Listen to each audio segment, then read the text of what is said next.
Welcome to the Banker Lamp. Please enjoy the video. In this video, I will explain how to change coolant in your Toyota Tacoma. First, gather your tools: a drain pan, a funnel, a wrench, and the correct type of coolant. Make sure your engine is completely cool before you begin to prevent any burns.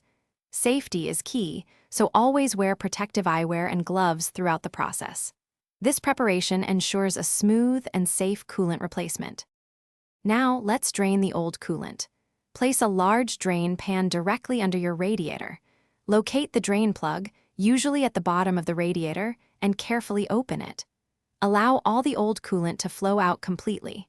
This step is crucial for removing contaminants and preparing the system for fresh fluid.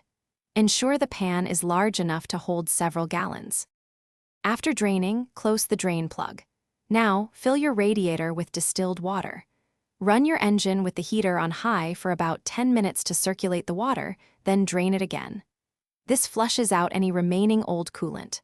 Finally, close the drain plug and refill the system with the correct type and amount of new coolant, typically around 2.5 gallons.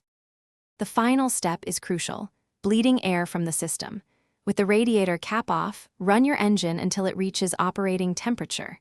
Watch for air bubbles to escape and top off the coolant as needed. Once no more bubbles appear, replace the cap. Take your Tacoma for a short test drive, then recheck the coolant level when cool and add more if necessary.